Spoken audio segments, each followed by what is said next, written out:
Bonjour party people, you are now entering the Droste Dimension. My name is Isabella Barnett and today we are here at Paris Fashion Week to talk to Matthias Boutry, my friend and founder of the archive shop Boîte Noire. Primarily operating online, but for this special occasion, he has an amazing pop-up shop for the week. In addition to curating this incredible collection of vintage pieces which you can buy, he also is educating consumers through his TikTok, which has incredible videos about the history of these pieces. Today we will be visiting the pop-up and delving into a little bit of his personal collection and talking about what got him into archive fashion, why it speaks to him, and the provenance around the items. Let's delve into it.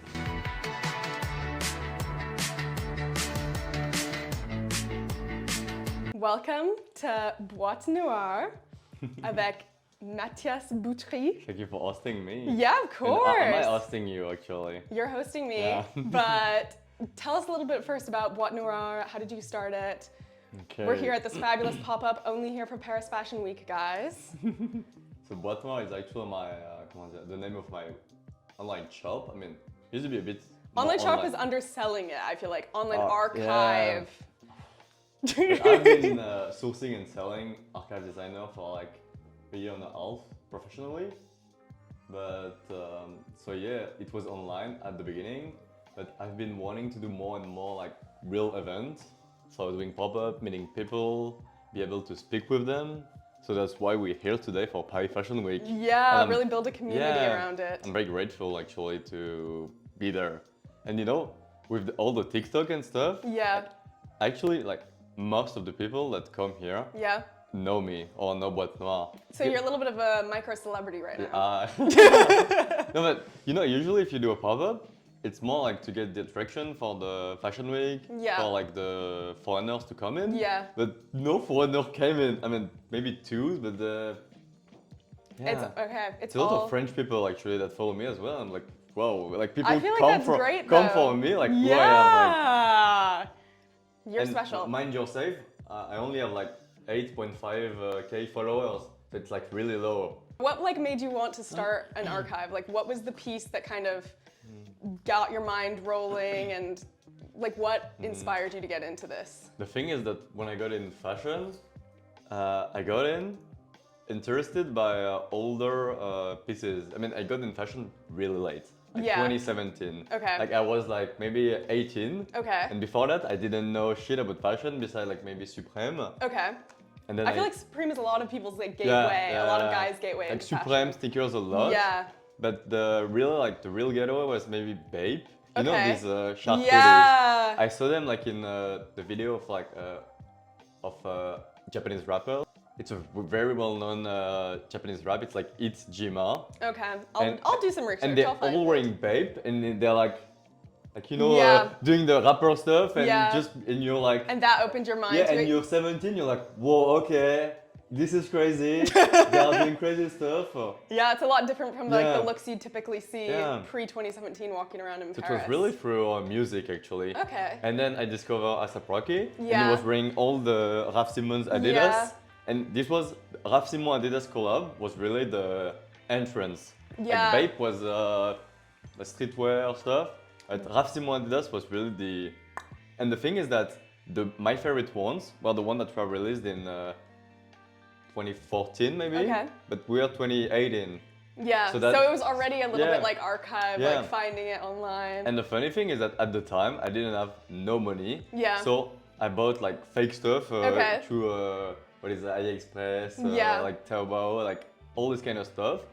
And the first thing I bought back then was the Raf Simons Adidas Response Trail in green. Okay. And I bought them second hand Yeah. on Vinted. Like Yeah. maybe 7 years ago I was already like digging through Vinted. Yeah, all of you guys that don't live in France are missing out on French vintage because French vintage is the best vintage in the world. No, I don't need more competition. But what really spoke to you about like that design ethos and the ethos of like Raf Simons and Bape and those kind of designers? Like what excited you about their style? I don't know. At the beginning, it was just like it was so unique. Like I never seen it. Yeah. It was just stuff. I was like, wow. Like I don't know. It just moved me. It Yeah. wasn't really deep at the time, you know. Yeah. And also, I saw my idols wearing it, and I was like, oh, I want to look like them, and that's just it. So whose style to this day really speaks to you and resonates with you? Because I feel like, I mean, correct me if I'm wrong, but I feel like you've like moved out of ASAP Rocky a little bit. Who is now like inspiring you? Depends, but right now I would say from this time to this time, maybe Lucas Sabat. Okay. Because I still have like in my Instagram saving post. Yeah. Like I have his It's all post Lucas Sabat? from 2017. Okay. And I still have posts from like he posted like maybe 1 week ago maybe. Yeah. Because his style evolved as well. Yeah, he's with got mine, really great style, and he Yeah. mixes a lot of really interesting like vintage pieces. I mean, And he got access to like plenty of resource and plenty items. Yeah. And he do it well. So like it evolved like me, like from a streetwear boy to like just more curated and yeah, thought through. curated and masculine wardrobe, I Okay. would like to say.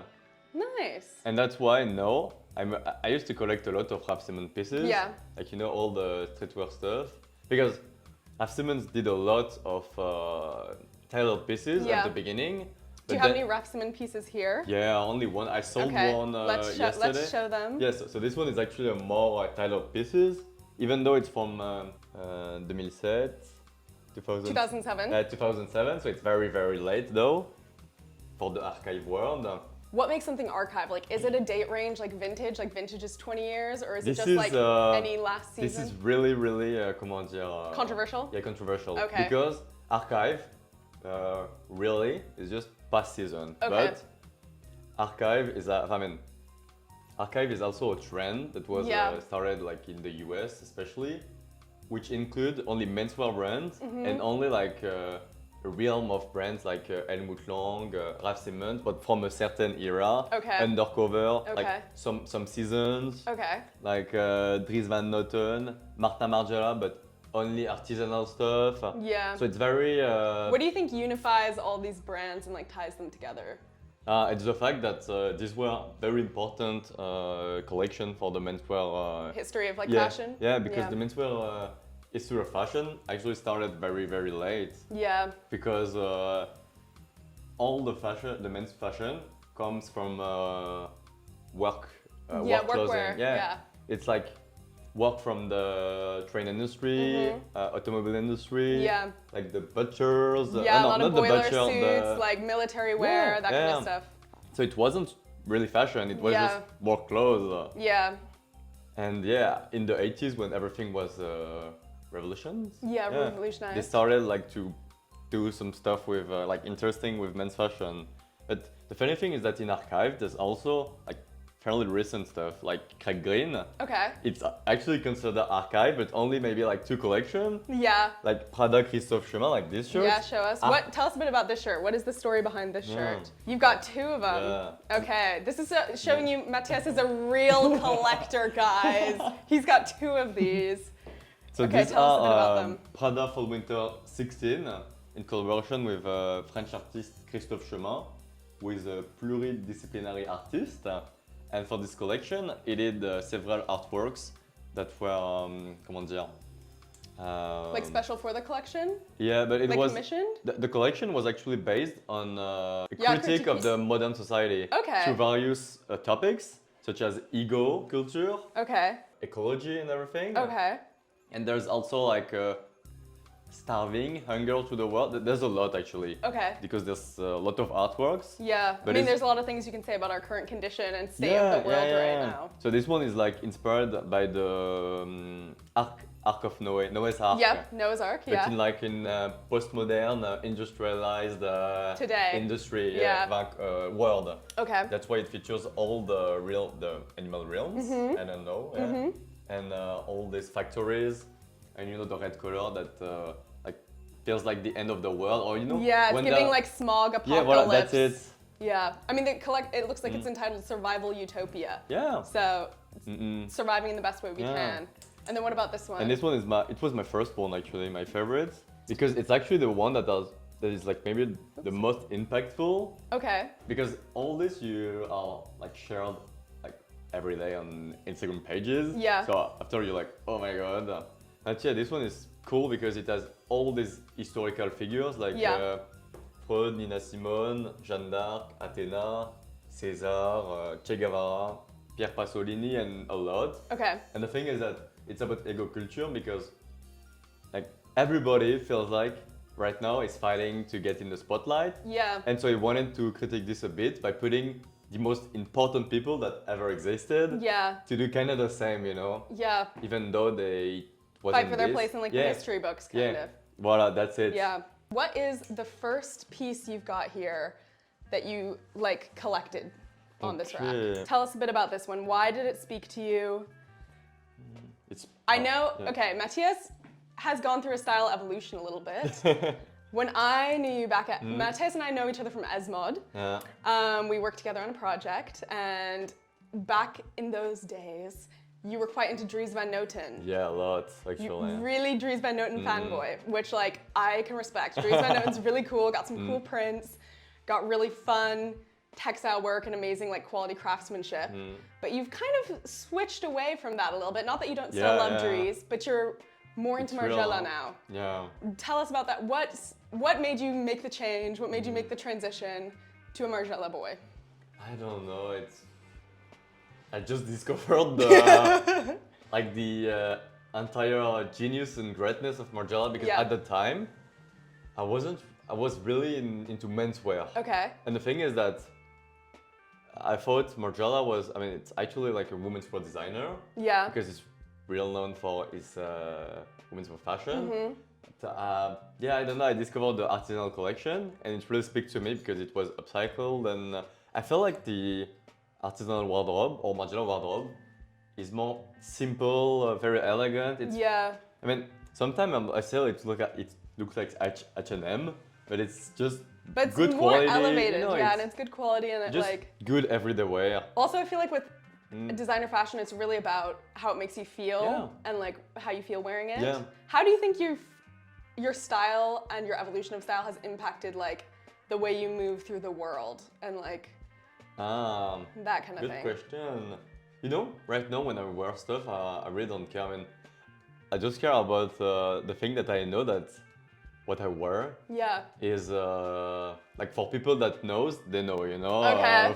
Yeah, it's a little bit of an insider club. Yeah, that's why you tell me why I wanted this piece is because it's artisanal actually. On the back, for those of you that don't know, Margiela's got the 4 white stitches, and that's like the telltale sign. Starting 2006, I mean, Maison Margiela was invited by the Fédération de Haute Couture to transform actually artisanal into haute couture. But in 2012, they became a real haute couture house. Okay. But after 2006, you weren't really able to buy this. Okay. Because before, you could buy it in stores and everything. Yeah.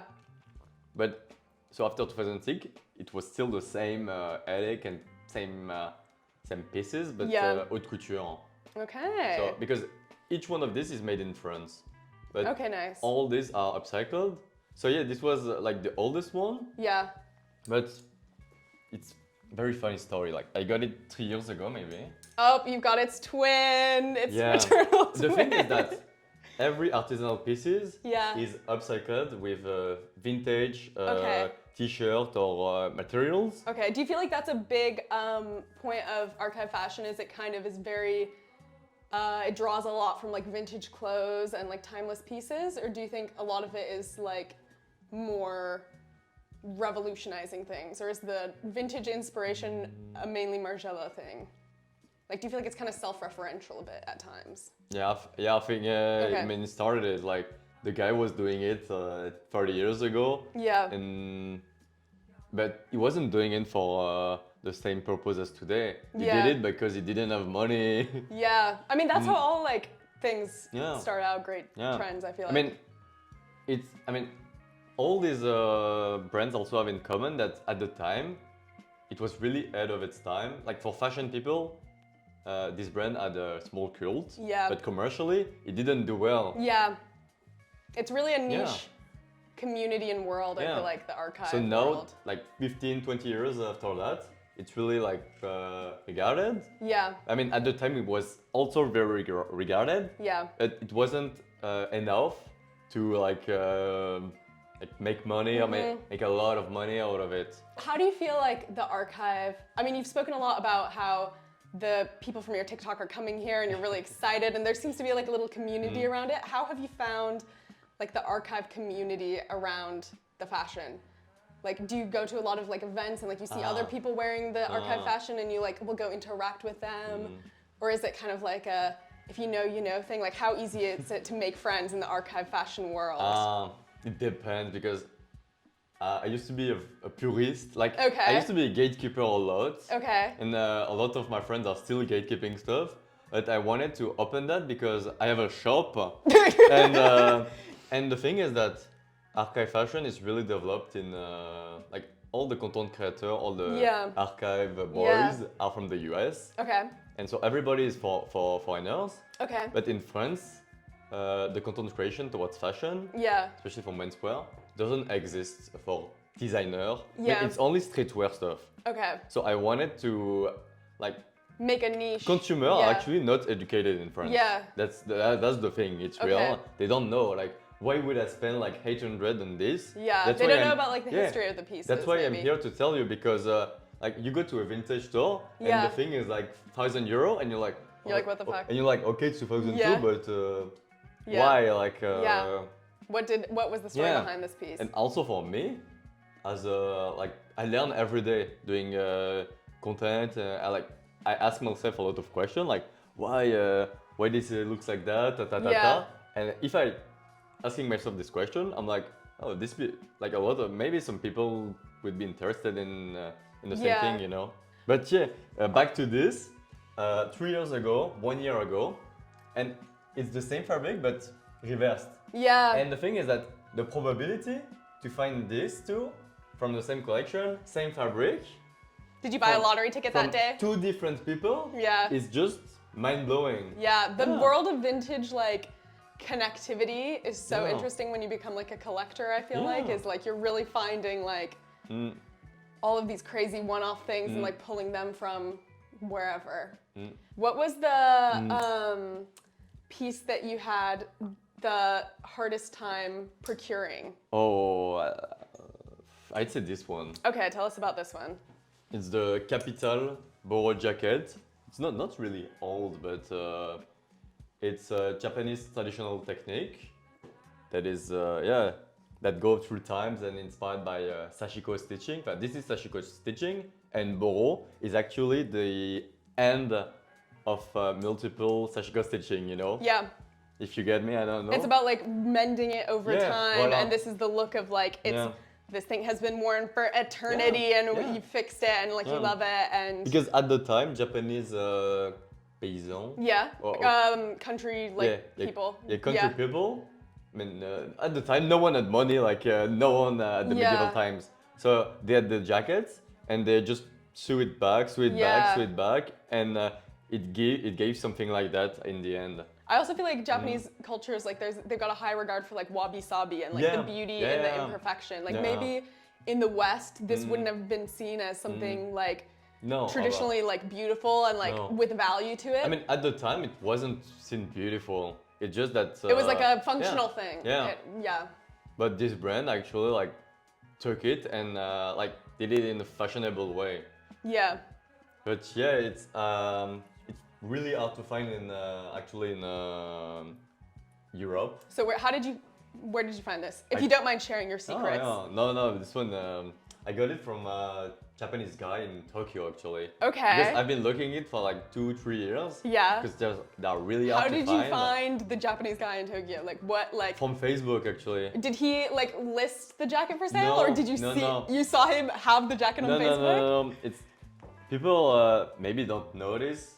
But Facebook used to be, they used to be, I mean, still active, but much not anymore. But there's a lot of groups for fashion. Okay. And there's like one for each brand, and you'd be like, hi, I want to buy the Capital jacket. So I did this in 2019. Okay. And some guy just answered, and I was like, okay. And and he had this one in his garage. He never used it and everything.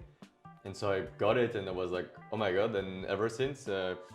I'm keeping it, and if I would have to just keep one jacket, like sell everything, it will be this. It would be this one? Yeah, because it's also like, comment dire? You don't need to be in fashion to know that this is cool pieces, you know? Yeah, you can really appreciate Yeah. the like amount of work Yeah. and time that's gone into it without really knowing the like story behind it. And this is the first edition actually, which is the winter edition. That is So it's got the with the wool lining. Okay. That looks like blankets. yeah, it's kind of inspired Yeah. by like the Pendletons, Yeah. right? That's it. And it's based on a Tip 1 American Levi's? denim, Yeah. Levi's jacket. Which those are also Yeah. talk about archive fashion, the Yeah. crazy old Levi's And I really denim. love, the I feel like the buckle world as well. of denim archive Yeah. is a whole other thing. Have you gotten into the Yeah. world of denim archive No, at all? not at all. I know that some denim like sells for like €1,000 and Yeah, they're like there's, like, trash. crazy You big- cannot even wear it. I've seen some video of people going to vintage fair. Yeah. And there's like piles of vintage. Yeah. And like the starting of the scattering is Yeah. maybe like at 2 p.m. Yeah. And you can pay like $1,000 Yeah. to start 5 minutes early. Oh my And God, to maybe go look find for the 18th century Levi's Oh my that after you God. can sell. Denim fashion is just so Yeah. interesting. The hunt for like vintage Mm. fashion. When did you first like really get a taste of like vintage hunting and vintage fashion? Like when did you like, what was the first thing that you remember finding that blew your mind? I did my Erasmus in Antwerp. Okay. And before going to Antwerp, I was supposed to go to Indonesia because my family, I have people from my family there. Yeah. And I wanted to like do Erasmus abroad, like in Yeah. a very nice Not go country, just to you know? Antwerp. Yeah. And then I got into fashion. Yeah, And you I were was like, like- oh, I can do it in Antwerp. And Let's go. I choose Antwerp. Beside Indonesia, I don't know why I'm so crazy, but I should have. No, I think Antwerp's I quite should have cool. gone under the sun. I'm sure being in Antwerp, how do you think your time in Antwerp influenced your style a evolution? lot because at the time I just knew a bit Belgian designer, but Yeah. I didn't dig a lot. Yeah. So at the time in Antwerp, I just got into Belgian designer and I'm still in it. But yeah, the first thing I bought there was actually during the time. So I was confirmed to go to Antwerp. Okay. So I went with my dad there Yeah. on a trip just to Check it out. Yeah, to see the it. city, Yeah. like discover it. And at the time there, they still sold in the thrift shop, not vintage graded Yeah. stuff, like Raf Simons, Okay. like past collection from 2004 as well, Yeah. actually. And 2004 is his biggest, like, most iconic collection, right? No, Okay. not What's actually. what's his most iconic collection? 2002, maybe 2001. Okay. It's the Riot, the one with the bomber, Okay. with the flares and everything. Okay. This is the most iconic. Okay. 2004 is actually very unique. Okay, tell us because a bit about 2004. because the comment dire, the topic is actually Siddhartha Returns. Okay. You know the book by Hermann Hesse. So it's kind of the history of Buddha, Okay. and it's the story of a boy who like comment dire. Yeah, he was like a prince and then he Yeah, gave it all yeah, up. voila, and he thinks Yeah. about himself, spirituality, his place in the world. Yeah. Like it's really about the history of a quest, of a journey. Okay. And An evolution. So it translated into his clothes, Mm-hmm. but as well with imagery of cult. So it wasn't really like Okay. only happiness, but there was a lot of dark theme in the Yeah. collection. But the thing was that I didn't know all about it at the time. Yeah. And I was in the thrift and I was like, wow, this looks cool. It's Yeah, what is 80 this? euros only. Yeah. And it's spring, summer, or fall. And I Yeah. was like, okay, I'm gonna bring it as a souvenir. Yeah. And this was my first ever like real archive Okay. pieces. Okay. And the funny thing is that when I got it, it was like a blank, just tank top, gray Yeah. tank top. Yeah. But this collection and the fall winter collection of 4 as well had acid washing treatment. So when I washed it, Did you not know that it had acid no, washing treatment? but when I washed it, yeah. a logo appeared actually, like That's so Yeah. cool. And Because- nobody had washed it yet, so. no, it was new with tags actually, Oh my Yeah. god. and I was like, wow. So it was kind of like astral maps, you know? Yeah, that's and I was crazy. like, whoa, what the fuck? And I still have it to this day. It's really trash. Like the Raf Simons necktie Yeah. is blown up. Like it's like this, you know? It has Yeah. all it has all and everything. But That's okay. You know what? It's got signs of like yeah. love and Yeah. care. What do you think makes a design like timeless? Like, what do you think? Because there's so Okay. much clothing that's generated, so many styles that are created. What do you think makes a piece of clothing like really last and speak to people so many years on? I think 2 or 3 key points. Yeah. Maybe first the type of garments. Yeah. Like, if it's a shirt, I love to collect shirts because for men it's like the base. Yeah, it's sort of the building yeah. block of everything. And it's been like throughout time. So it just needs to be simple, or the base of a simple like long sleeve t-shirt. Yeah. Jeans, denim, like everything, and fabrics. Okay. I mean, like yesterday I got my friend who came in. Yeah. And he loves to collect like Hermès, Okay. Jean-Paul Gaultier, Margiela. Okay. And at the time, they used like crazy cashmere. Like Yeah. cashmere mixed with like alpaca or I don't know, like. Yeah, like you know- baby goat Yeah, cashmere. Yeah. And I tried on this jacket. Yeah. And it was double-sided cashmere. Okay. So the thing was that when it's double-sided cashmere, it expands a bit. Yeah. Like it feels like you have not spandex, but like elastan in it Yeah. maybe. Yeah. But it doesn't have anything. And you wear it, and it feels like you're wearing nothing. And it was size 42 women's Yeah. wear. Yeah. But it was still like really nice. Yeah, it was super Yeah. comfortable. So the thing is that what makes a lasting garment is just you take normal stuff and Yeah. then You put, elevate it Yeah, with, you like- put good quality, Yeah. very nice cut, and that's it, huh? Yeah. And that's why I love Margiela because it did this, and voila, it's just this, you know. Yeah. There's nothing more. I mean, he has like crazy items Yeah. that are really like unique and Yeah. like fashionable pieces, statement pieces. Yeah. But most of it is like normal pieces for real people, you know. Yeah. And that's why, for my selection, I try to do this as well because sometimes you go into a store, Yeah. vintage store, like created store, it's like, wow, crazy Jean-Paul Gaultier, crazy Yeah, stuff. but it's like, not the most wearable yeah, necessarily. that's it. But yeah, I think archive fashion, a lot of it is like about really wearing and loving your Yeah. pieces for years. Mm, Okay, what do you wear to feel the most like yourself?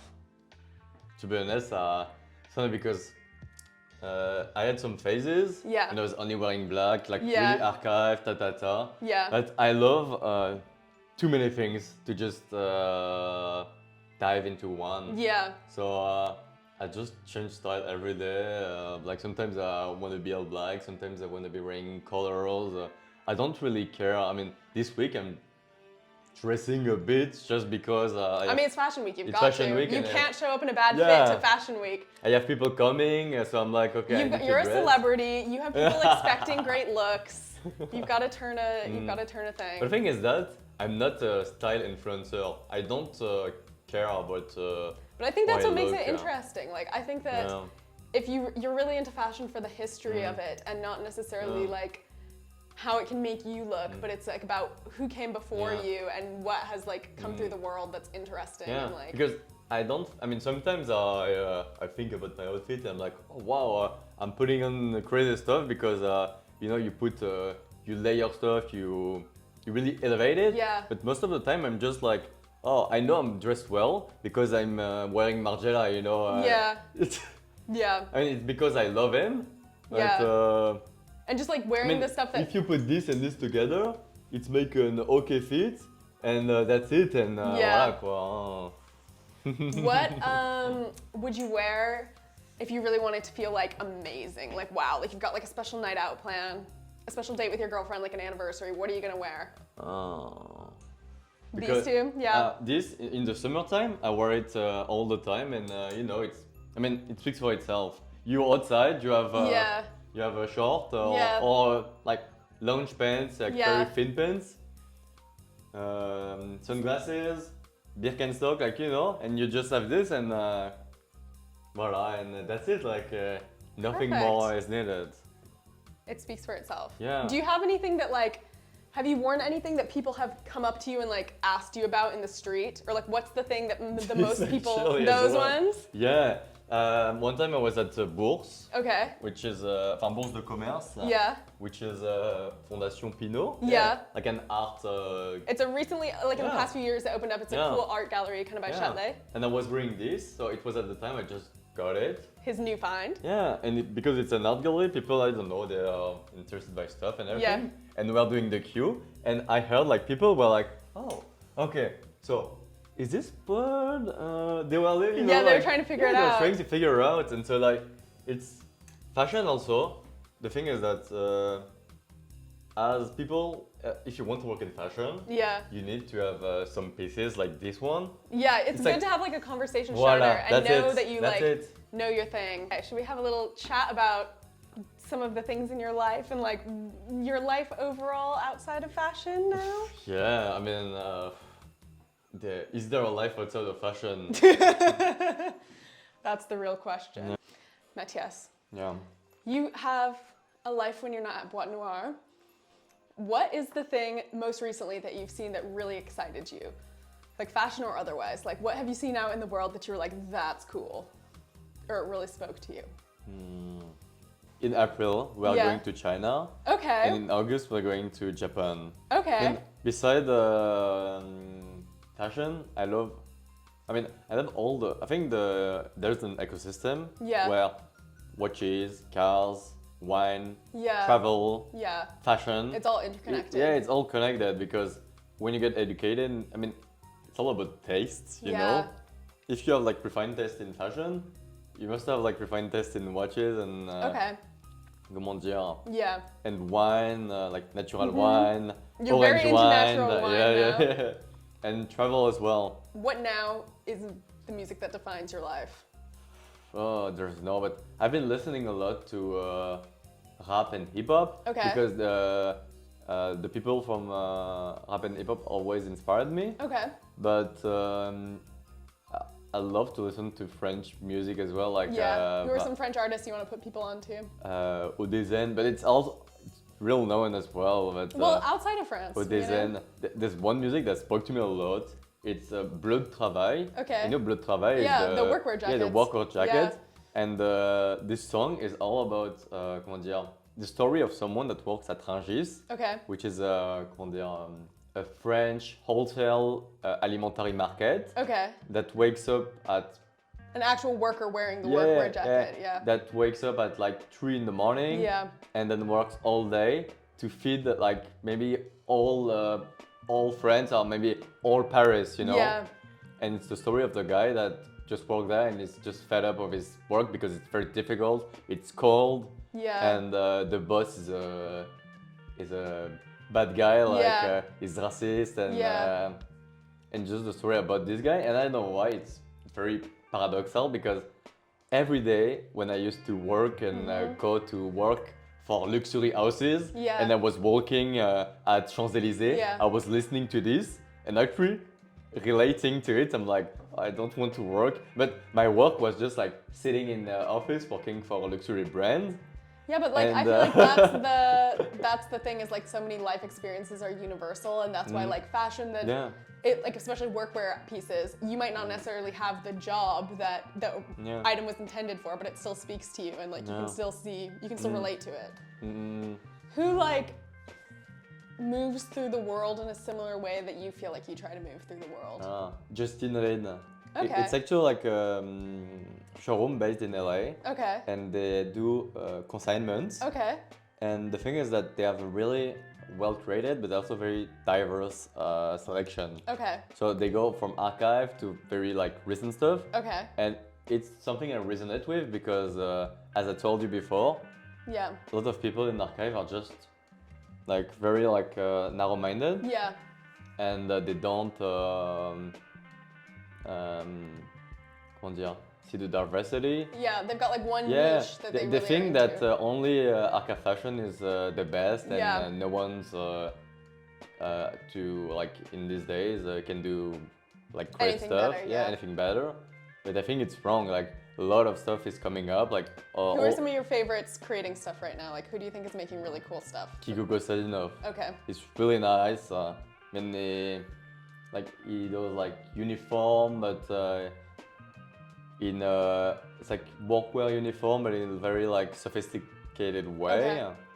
And for menswear, I think it's really nice, and he plays a lot with the cut fabrics. It's very nice. And also the Korean fashion landscape has been really skyrocketing lately. Yeah. And they're going to take over, and after it will be China. Okay. But yeah, the thing is that I feel like all these Korean fashion brands are inspired by Peko Sound actually. Yeah. He's the one setting the But the thing is that it's not an old guy. Like he started in 2015. Yeah. But you can already see his imprint. No. Yeah, his imprint on fashion. Yeah, imprint on fashion. Yeah. Do you have any unique special interests that would surprise somebody? Pizza. Okay. I do pizza actually. I make my own dough and stuff. Yeah. What's the secret to a really good pizza? Using I don't semoule. Not flour. Not flour. Yeast. No. You know couscous. Yeah. Oh yeah. Like grain. Yeah, using grain because the thing is that I used to break. Mental breakdown when I did pizza because you do the dough, okay, everything is fine. Yeah. But the hardest thing is that when you do you have the pâton and you need to rolling it, and it starts. You're not at the level when you can just flip it in the air yet. It starts ripping up. Yeah. And this is like very frustrating. Yeah. And the thing is that when you use flour, the flour gets into the... It comes like kind of sticky, right? Yeah, voilà. Yeah. It gets into the... like pin? Yeah, the pin. Yeah. And it changed the... comment dire? The chemistry of it. Yeah, the chemistry of it. And so it's very difficult to work on it. Okay. Meanwhile... if you use the grain, if you use the grain, it doesn't go in. It's just on the outside and all you use to work with it really easily. So when I take it with... the stuff and I put it, it doesn't move at all and it doesn't stick. Okay, does it still taste amazing? Yeah. Okay, what are you putting on top of your pizza? Depends, but I love to do like the pepperoni ones. And the thing is that doing something with your hands, like, is really grateful and especially eating. You're creating something. Especially something to eat. Like, I've been heavily into cooking. Like I just love to cook and cook for people around me. And doing this from my hand, like it's not like you just I mean a bit, but just putting raw materials and you're really transforming something into something else. And I'm very glad and happy like to do this, even though a lot of the time it's very difficult. Yeah. But it's really fun to do it, and Where do you see yourself in 10 years? Having my shop in Paris and not just pop up like a full-time shop and giving coffee to people and being a place where people can come and speak to me and. What do you think your style is going to have evolved into at that point? I mean, Archive has evolved as well because now the brands from 2010s are really going up. Yeah. Like Céline Phoebe Philo, Balmain by Xavier Descarnin, Craig Green, Calvin Klein 205 by Raf Simons. Okay. It's very underestimated, I think. But I think there will still be stuff from the 2000s. Yeah. Because it's very relevant. Yeah. But I think maybe I will sell as well bags. Okay. And luxury stuff. Yeah. Because ready-to-wear is nice, but real money is in bags and accessories actually. Because in the fashion world, I mean, two things. Yeah. I got in fashion through menswear, and I was obsessed with menswear. But real fashion world, menswear is like 10% of the market. Yeah. And second thing is that in the fashion world, ready-to-wear is 10% also of the market. It's mainly bags. Yeah, and all the money is bags and accessories, and fashion is here for fashion and image as well. So yeah, I need It's like to, how a lot of brands have their main moneymaker Yeah. is their perfume, Yeah. but they do the I mean, collections to like upload you their know, image. in the watch market, Yeah, there are some people that only sell Rolex, yeah, and you can just live off knowing about Rolex Yeah. or Cartier. yeah, And same in the vintage world, there's some people that only sells Louis Vuitton bags. And Yeah. it's crazy because it's just one brand, Yeah. but because of the fact that it's such a big brand that they yeah, do like so many items. yeah. And it's so in demand as Yeah, well. it's so in demand It's as got well. the hype behind it. Yeah. Meanwhile, you're selling one by one and the masterpieces that no one knows about. It's Well, so also I feel difficult. like the thing with bags and accessories and stuff is like it can fit anyone. Like Yeah, whereas a piece as of well. clothing, like a piece of clothing, it's Yeah. like the size, the Yeah. fit, everything has Yeah, to be that's- like perfect. Whereas like a bag, it's like it will fit on your arm. Like, And the it'll thing go. is that consumers will dress Zara like fast fashion, but will have Louis Vuitton bags, you know, Okay. because it's really like they did so well their marketing, Yeah. luxury fashion house that yeah, if you buy something, the first access actually to Yeah. luxury is through accessories. Yeah. Because it's actually the cheapest. Yeah, accessories and like makeup Yeah. and perfume. Yeah. Okay, nice. And final question. What is a piece that you hope to pass down to a future young person, and what is a piece of advice you hope to share as well? Wait, a piece Like a piece of clothing. Like what's a piece of Oh. clothing that you're gonna like pass down to somebody? Oh, I don't have it, but it's not a piece of clothing. It's a watch actually. Okay. Yeah. What watch is it? I got a Breitling Chronomat watch from my father, Okay. and he got it actually from his from the company he was watching, Okay. working Yeah, in, working in. like in '92 maybe, like when he Okay. got to retreat. When you retired. Yeah, when he retired. Yeah. And it's so nice because it's written like on the back, it's engraved Yeah.